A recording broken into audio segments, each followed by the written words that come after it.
We talked earlier in the week as Stefanski sidestepped any questions about quarterback too. We didn't really touch on it yesterday about whether or not there's any advantage to keeping that information away from Pittsburgh. It's the backup quarterback, regardless of whether it's Bailey Zappi or Shedeur Sanders. They're not going to see the field unless Dillon Gabriel gets hurt. Jason, I know you wrote a whole column on the Shedeur situation yesterday. I know Zach mentioned that by all indications it's going to be Bailey Zappi. GJ, Jason, is Stefanski doing himself any favors? Are the Browns doing themselves any favors by handling this situation the way they are? No. They're mishandling it as much as you would think they could. I don't understand it. That's why I really wanted to talk to Zach about that. I can't think, Jason, of a logical reason of why they're slow rolling this announcement. They've made the decision. Yeah. Because they'd rather announce it Friday at 1 o'clock and it creates less of a buzz. I don't know. Like a Friday news don't? I mean, we're going to find out. Yeah. The outrage is going to be the same Friday at noon? Or to me, it's not the timing of the announcement.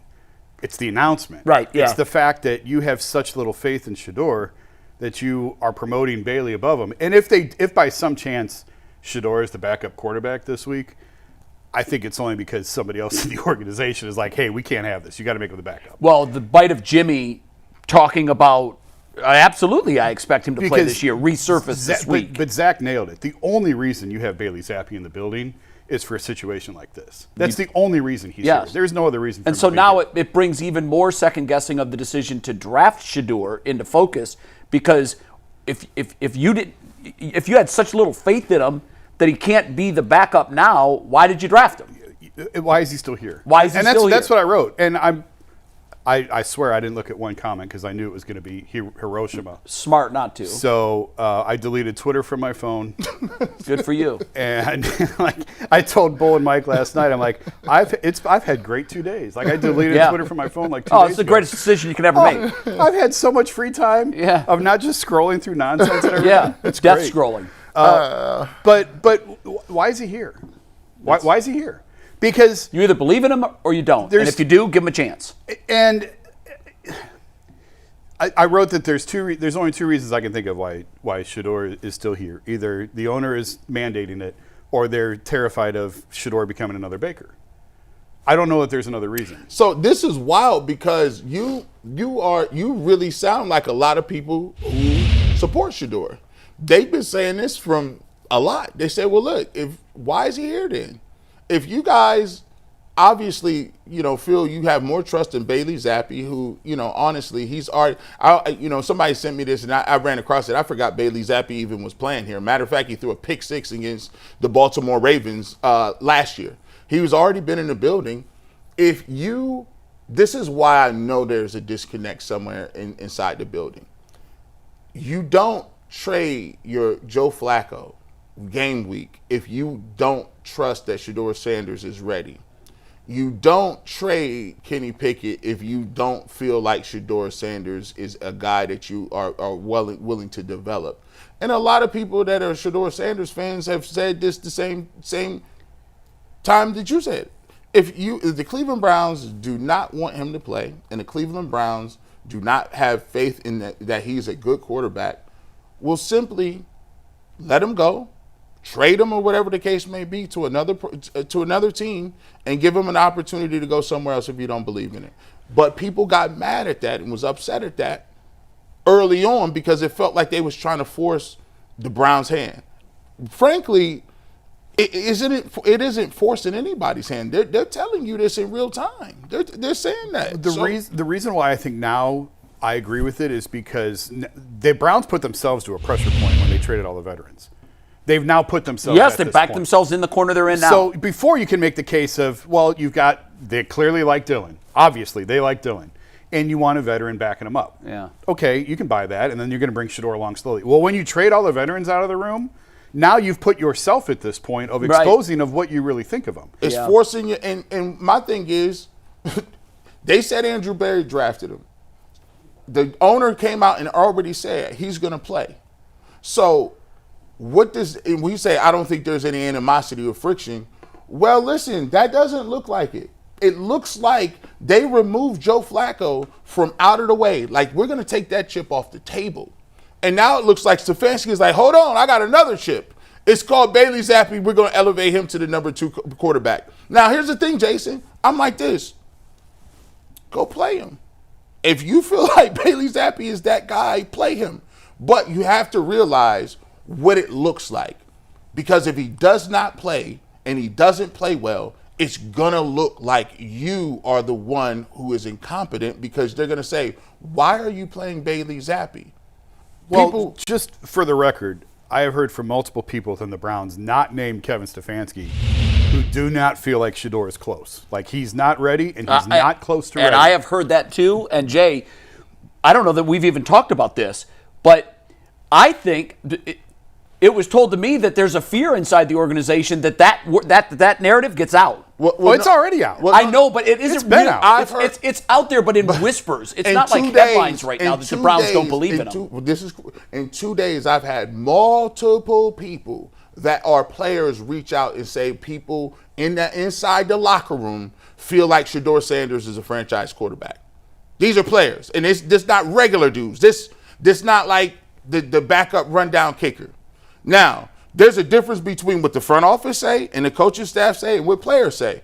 But I do know for a fact, according to these individuals, that there are people who are not only excited about to see if he could play, but thought he should be getting more opportunity when he showed what he could do during the preseason. Now, my thing is wait a minute, though. In fairness, the last time we've seen him didn't give anybody any confidence that he can handle this. But here's the thing. In a vacuum, yes, you talk about the last game. Did he play correct? Did he play well? No, he didn't play well the last game. However, in a vacuum, you're not talking about what he did the first preseason game. I know, why is that not mentioned? Because I think you and I both know that it's the last impression that leaves the lasting impression. Well, listen, that's perception. That was reality. We saw it. But we also saw him play well, though, too. We did, but unfortunately, like I said, that memory was erased by what's happened most recently. But that's not how it works. If I put up a good body, sure it is. What have you done for me lately? Put it to you like this.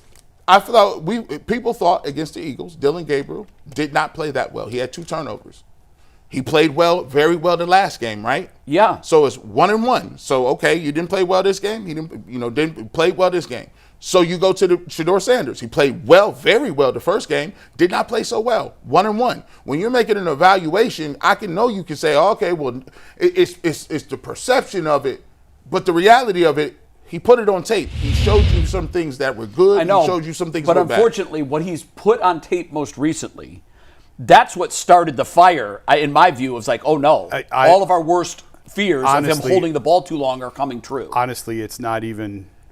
Everything I've been told about Shedeur has very, very little to do with. It's what's happening in practice. It has very little to do with the preseason. Yep. I think there's a disappointment in his progression. So if you don't think he's any good, then get rid of him. Here's the problem. And that's where I'm at with it. Right. If Jay, you have a quarterback on your roster on taking up a spot on your 53, and I agree with that, who you don't think is very good, why is he here? What are you going to do with them? Cut him or trade him. Do you think there would be teams that would line up and say, hey, we want him? Baltimore wanted to take him in the 5th round, send him to Baltimore. Call Baltimore then. You've already 5th. traded one quarterback inside the division. But trade him to Baltimore. But there's a fear that he becomes. But see, that's can't live in that fear. But the thing is, you can't have it both ways. I agree. You can't. You got to make a decision on it. You can't have it both ways. You can't say you ain't good enough for us to play. Not to mention, they're taking another quarterback next year. Yeah. Which is why. That's why. And Deshaun will be back in the mix. No, he won't. Well, but that's why technically he is. That's why I don't understand where's the path for Shedeur. There is none. No. There's no path. I don't see it either. Well, here's what I'm saying.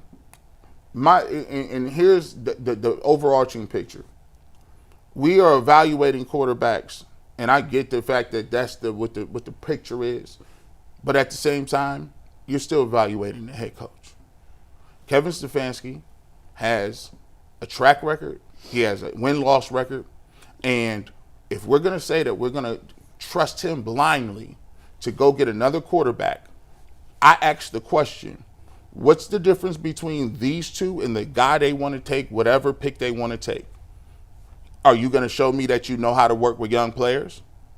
Remember, Jack Jackson just said, it was friction between Baker Mayfield and Kevin Stefanski. Was there not? Yes, there was. There was friction between Deshaun Watson and Kevin Stefanski. Yes, there is. Is there friction or weirdness between him and Shedeur Sanders? There's been multiple cases of him not getting along and putting the quarterbacks in a position to win football games. So for me, instead of worried about 26, I plan on evaluating how Kevin Stefanski finishes his breakfast in 25. Do you get your guy, Dillon Gabriel, who you said you like, ready to play and put some things on tape that's positive, like every other competent coach does with rookies and backups? Can you get the situation together and see how you develop Shadur Sanders? All these things are in 25, and what I'm looking for is I'm not only evaluating quarterbacks to see if we got one, I'm looking to see if we evaluating a coach that knows how to put offense together and do things that competent football coaches do. Well, look at Brian Daboll and his arc as the Giants coach 3 weeks ago when they were losing badly with Russell Wilson, and what New York woke up to this morning. It's early on Dillon Gabriel. We're not going to make any decisions. Look, last time we saw Jackson Dart, he got beat by the Saints, and nobody thought he was going to pivot like he did in 1 week. Brian Daboll did it. So you're right in that Kevin Stefanski is very much on the clock. He is under the microscope with what he does with the quarterback that he picked. A lot of these other quarterbacks, he was told, hey, you got to win with this guy. Yep. Hey, you got to win with this guy. Okay. Now he told the front office, I love DG. Yep. Okay. I don't know what the week number is. Is it week 2? Is it week 5? Everybody progresses differently. I do know that a quarterback can sit on a roster as the backup quarterback and progress not at all from week 1 to 17. Mm-hmm. And then the next year he gets the start. And from week 1 to 5, he's grown more in 5 weeks than he did the entire first year watching. There's nothing like doing it to learn. And we saw in real time last night, and look, Jackson Dart may take a misstep next week, but we saw a massive step forward. I am going to have to see that at some point this year with Dillon Gabriel. Because if I don't, then I don't know that Kevin's the guru that we all thought he was. Why do you think, and this is why when people say, oh, listen, you're glazing Shedorians and you're doing it, why do you think G. Bush has not even come out and told you that, put Shedeur and Sanders in a football game today? I am interested in watching Dillon Gabriel over a sustained period of time. I am too. So I can make an evaluation not only on whether or not he is who he said he is, but I can see what Kevin Stefanski does to develop him. So look, I got all day, 5-6 games. It's still a very early season. We're going to see 6 games, whatever the case may be. I'm sitting back evaluating. I got all the time in the world. Let's see what you do, Kev.